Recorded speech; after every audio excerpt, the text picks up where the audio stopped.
Bom dia. Nós estamos estudando na nossa escola bíblica dominical os profetas menores.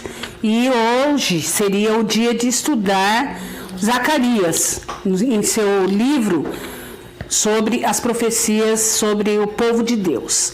Zacarias é um nome que significa o Senhor se lembrou. Na Bíblia, os nomes tinham tudo a ver com o propósito de vida que eles teriam. Então, Zacarias vem lembrar o povo de quem é Deus. O povo, naquela época, tinha voltado da Babilônia e estavam vivendo, cada um cuidando dos seus afazeres, e todos estavam vivendo assim, sem se cuidar da sua vida com Deus. E acabavam ficando, não ouvindo a Deus e provocando a ira do Senhor. Então Zacarias vem falar com esse povo, ele vem mostrar a esse povo que Deus pede que sejamos com ele como ele é conosco, sempre presente. A mensagem central do livro de Zacarias é: o Senhor cuida e protege seu povo. Quando nós nos encontramos numa situação difícil, como essa atualmente aqui no Brasil, por causa da pandemia, é muito fácil nos desesperar. Ou então é também fácil a gente ficar só falando assim, porque Deus vai prover, porque Deus vai resolver, porque Deus vai nos livrar. E o profeta Zacarias, ele vem mostrar justamente que Deus não é esse bonequinho que faz os milagres para nosso prazer, só para nós nos satisfazermos. Então ele vem mostrar isso. Ele mostra que o povo voltou do exílio, teve a libertação que Deus prometeu, mas mesmo assim, quando eles chegaram na terra, eles não aprenderam a confiar em Deus como tudo que tinha acontecido para eles. Como que a gente pode confiar, né? Confiar apesar das dificuldades ou confiar na prosperidade, na hora da alegria.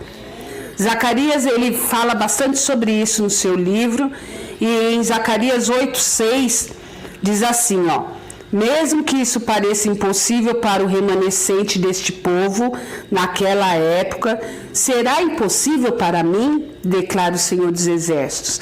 Então, nada é impossível para Deus, mas tudo está caminhando de acordo com a sua vontade. Não podemos ficar só querendo, Deus, o Deus do impossível vai fazer por mim. A gente tem que pensar que a vontade de Deus é maior e é suprema. O juízo se transforma em salvação. As maldições se transformam em bênçãos e a escassez em prosperidade, quando a gente se humilha e se submete à vontade de Deus. Não é a nossa vontade, mas é a vontade do Senhor. Outra característica do livro de Zacarias é que ele fala que a restauração e a prosperidade, elas não virão sem que o povo se arrependa. Então ele fica instigando o povo: volte-se para o Senhor, adote práticas eticamente corretas, porque o povo estava tão acostumado a ficar só assim, cumprindo jejuns, festas de épocas em épocas, né, fazendo aquele ritual litúrgico religioso, que eles estavam esquecendo que Deus quer relacionamento verdadeiro, relacionamento genuíno. Então não é possível a gente usufruir das bênçãos do Senhor sem que haja uma vida com o Deus das bênçãos. Zacarias 8, 16 e até o 18 diz assim, eis o que devem fazer: falem somente a verdade uns com os outros e julguem retamente em seus tribunais. Não planejem no íntimo mal contra o seu próximo e não queiram jurar com falsidade, porque eu odeio todas estas coisas, declara o Senhor. Mas uma vez veio a minha palavra do Senhor dos Exércitos. Assim diz o Senhor: os jejuns, e aí ele continua, as festas cheias de júbilo, de alegria, se elas não forem de um coração arrependido, não agradarão o Senhor. Então essa é a mensagem de Zacarias, a mensagem de esperança, de que Deus cuida e protege seu povo, mas uma mensagem de julgamento, que Deus também sentencia quando estamos afastados dele. Aí a gente vai para Zacarias capítulo 9. Capítulo 9, ele vem mostrar umas sentenças de Deus contra as nações orgulhosas. Se tem algo, vamos dizer assim, que irrita a Deus, que desagrada e que ele abomina, é idolatria, orgulho e arrogância. Essas três coisas ofendem a soberania de Deus. Idolatria porque ele é um Deus único e só ele deve ser adorado. Orgulho porque ele é Deus, não nós. Quando a gente se orgulha de alguma coisa que conseguimos, de alguma coisa que a gente pôde fazer, a gente está assim como se estivesse falando, eu consegui sozinho, Deus não teve nada a ver com isso. E a arrogância também nesse mesmo sentido, eu posso fazer sozinho. Na verdade, nem viver, né, nem nascer a gente pode fazer sozinho. Nosso nascimento, a nossa concepção foi algo autorizado pelo Deus soberano. Então a gente tem que entender que a nossa limitação não está em não conseguir fazer nada, em não ser capaz de fazer nada, mas está em reconhecer que Deus dá saúde, Deus dá inteligência, Deus dá a capacidade, Deus dá as oportunidades e cabe a nós aproveitá-las ou não. Em Zacarias 9 também, a palavra do Senhor diz que ele quer ser bênção ou juízo, como eu falei. E é como uma bala atirada que invariavelmente atingirá o seu alvo. Sempre a palavra de Deus atinge o seu alvo.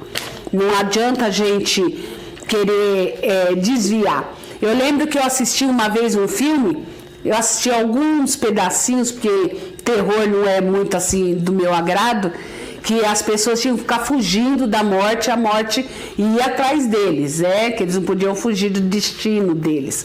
Eu não acredito totalmente em destino, mas não acredito também que Deus deixe o mundo a seu bel prazer e não atue, não faça uma diferença. Não há potência mundial, povo ou pessoa tão poderosa que não esteja debaixo do poder e da soberania de Deus. Ninguém escapa às suas leis, ao poder da sua palavra. A palavra de Deus já nos ensinou há muito tempo e várias vezes que nós devemos, sempre lembrar da lei da semeadura. É algo que as pessoas falam por aí, é uma palavra bastante dita, porém, a Bíblia fala lá atrás que tudo que nós semearmos, nós vamos ceifar. Então Deus, ele tem a nossa parte de responsabilidade e tem a parte que ele não divide com ninguém, que é do controle absoluto desse mundo. Não há nação ou indivíduo tão pecador também que não possa ser alcançado pela graça e pela misericórdia do Senhor. Zacarias vai mostrando que o povo estava errado. Eles estavam esquecendo de Deus, eles estavam abandonando todas as leis que Deus tinha colocado para eles viverem bem. Estavam errados, mas que eles não eram assim um momento para se desesperar, porque Deus é um Deus de misericórdia. E todos que recorrem a Ele, Ele vai socorrer. A continuação é que a vinda do Rei justo e Salvador. A partir do verso 9, do capítulo 9 de Zacarias, tem uma parte meio profética e escatológica, que nos remete ao nascimento de Jesus. Porque ele fala sobre um rei justo, que será um Salvador, mas que vem em humildade. Zacarias até menciona a questão de vir sobre um jumentinho, como Jesus veio. Então ele vai mostrando que muitos líderes nossos, eles acham que ter poder é ser assim arrogante, ser firme, ser poderoso. E na verdade a Bíblia mostra que a humildade pode nos fazer alcançar mais coisas, alcançar muito mais do que ser apenas assim alguém autoritário, alguém que fale que é assim e pronto. Jesus veio com justiça, veio para salvar, mas ele veio humildemente. E ele veio para nos ensinar que para fazer a vontade de Deus, a gente tem que se apoiar na humildade, correr atrás de ser humilde, porque sempre a gente vai ficar achando que o nosso jeito é melhor, que o jeito que a gente pensou da vida é o melhor, e nunca é melhor do que o que Deus, sábio, soberano, pode nos dar. O Rei justo e Salvador vem para estabelecer a paz e a harmonia, principalmente entre o ser humano e Deus. Se você tiver paz com Deus, harmonia com Deus, você consegue também, aos poucos, ter a paz com os seus próximos, a harmonia com o seu próximo.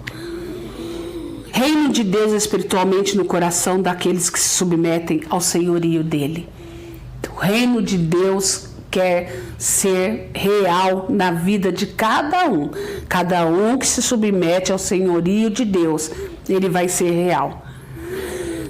Finalmente, nosso capítulo 10 de Zacarias. Capítulo 10 de Zacarias vem falar sobre purificação e restauração. A gente vai ler o verso 1. Peça ao Senhor chuva de primavera, pois é o Senhor quem faz o trovão, quem envia a chuva aos homens e lhes dá as plantas do campo. Esse verso nos mostra que Deus é quem nos supre. Por exemplo, uma pessoa pode plantar, né? Pode arar a terra, depois pôr as suas sementinhas, mas se Deus não mandar a chuva, o que acontecerá com essa plantação, né? Então, a gente tem que entender que por mais que a gente se esforce, faça a nossa parte, trabalhe realmente, cuide das coisas da nossa vida, a gente tem que saber que quem vai dar a chuva, quem vai dar o sol necessário para que frutifique a nossa ação, nossa atitude na nossa vida, é o Senhor. Aí depois, ainda no capítulo 10, outros versos que eu quero ressaltar com vocês. Vencerei o mar da aflição, ferirei o mar revoltoso, e as profundezas do Nilo se secarão. O orgulho da Assíria será abatido, e o poder do Egito será derrubado. Eu os fortalecerei no Senhor, e em meu nome marcharão, diz o Senhor.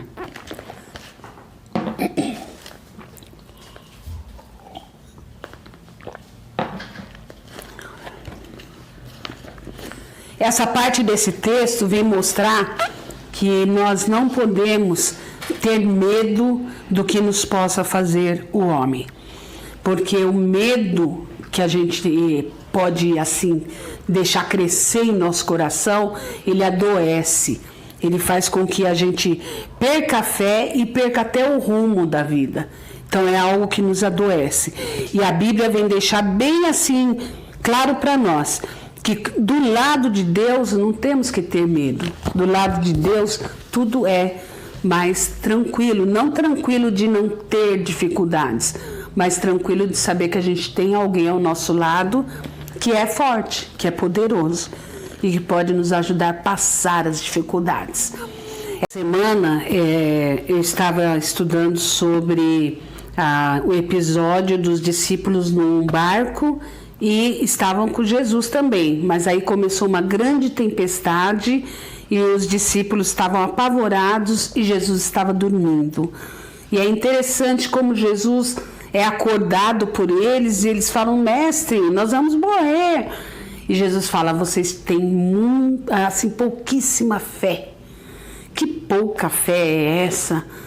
Então eu lembro que quando eu era criança tinha uma musiquinha que eu cantava com meus filhos, que é: com Cristo no barco tudo vai muito bem. Com Cristo no barco tudo vai muito bem. Vai muito bem. Quando a gente está com Jesus, não quer dizer que a gente não passará por tempestades, mas quer dizer que nós estaremos com alguém poderoso para vencermos as tempestades. As tempestades existirão, mas nós venceremos uma a uma com a ajuda do nosso Senhor. Então Zacarias, ele fala isso lá atrás e serve para nós hoje. Quando a gente começa a cuidar só dos nossos afazeres, se desligar do Senhor, são os primeiros passos da derrocada. São os primeiros passos de uma grande queda. Porque Deus prima por relacionamento. Deus prima por contato conosco.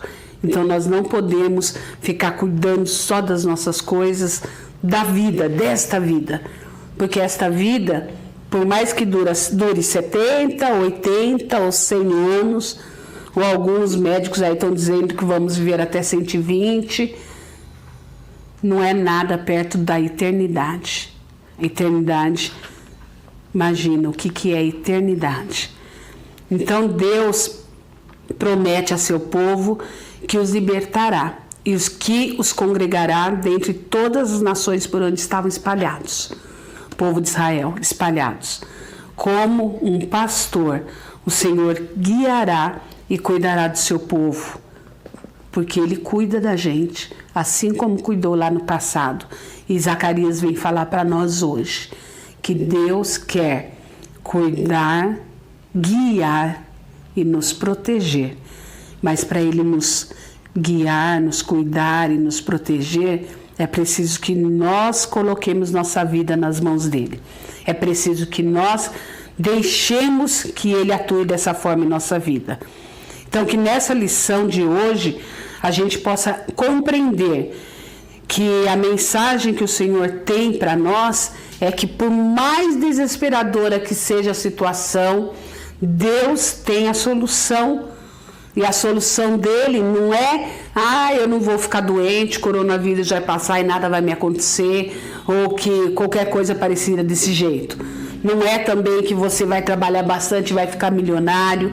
Não é nada disso. A solução dele é que ele vai nos dar as forças necessárias para cada passo, para cada dificuldade, para cada luta que enfrentarmos.